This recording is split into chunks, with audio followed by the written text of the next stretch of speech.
Lagyan natin ng ano, sukang Ilocos tol. Kabango ng sukang Ilocos. Promise, hindi, walang halong biro ha.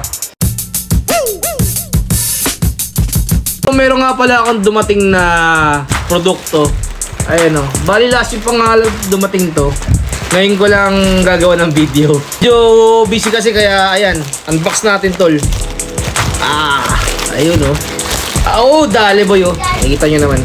Wait lang. Hirap naman. Ayan.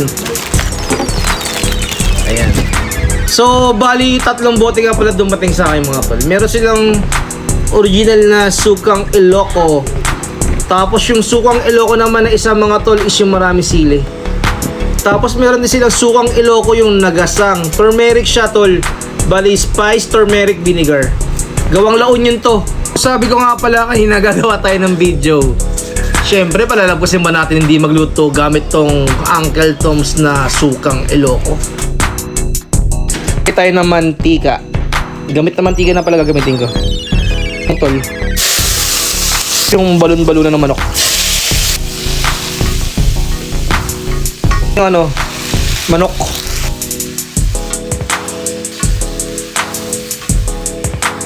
Tayo ng kalahating cup ng toyo. Ayan.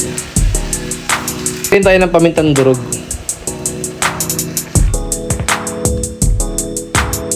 Pero para mas masarap yung niluto natin adobo, gagamit tayo ng Uncle Tom's sukang Ilocos. Buksan natin tol. Ayan. Ang bango boy! Lagyan natin ng ano, sukang Ilocos tol. Tansyahan na lang ha. Depende sa panlasa nyo. Ayan, okay na.